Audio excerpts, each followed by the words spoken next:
அதிகாரத்தை பயன்படுத்தி எல்லாரையும் அடிப்பணியை வச்சிட முடியுமா அப்படின்னு கேட்டால் கண்டிப்பாக முடியாது.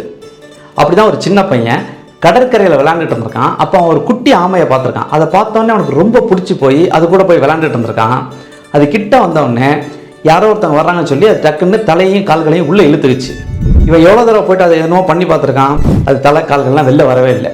சரி என்ன பண்ணலாம் அப்படின்னு ஒரு குச்சி எடுத்துகிட்டு வந்து குத்தலாம் அப்படின்னு வரும்போது அவங்க அப்பா வந்திருக்காரு. வந்துட்டு அதை அப்படி பண்ணக்கூடாது அப்படின்னு அந்த ஆமையை எடுத்துக்கொண்டு போய் வீட்டில் ஒரு கதகதப்பான இடத்துல வச்சுட்டு அமைதியாக நின்றுருக்காரு. அந்த ஆமை அந்த கதகதப்புக்கு தலை கால்களையும் வெளியில் நீட்டி ஊர்ந்து போக ஆரம்பிச்சிச்சு. இதை பார்த்தோன்னே அந்த பையனுக்கு ரொம்ப மகிழ்ச்சி அடைஞ்சு அப்பாவை பார்த்துருக்கான். அப்பா சொல்லியிருக்காரு, நீ அந்த குச்சியை வச்சு குத்திருந்தாலும் சரி என்ன பண்ணியிருந்தாலும் சரி அது உள்ள செத்து வேணாலும் போயிருக்குமே தவிர அது கண்டிப்பாக வெளியில் வந்திருக்காது.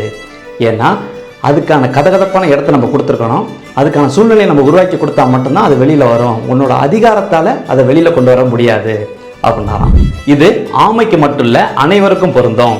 உன்னை சுற்றி இருக்கிறவங்க மாறணும் அப்படின்னு நீ விருப்பப்பட்டீங்கன்னா அதுக்கு அதிகாரத்தை எப்போதுமே பயன்படுத்தாது. அதுக்கு மாறா உள்ளார்ந்த உன்னோட இனிய முகத்தை காட்டு, அன்பான சொற்களை பயன்படுத்து.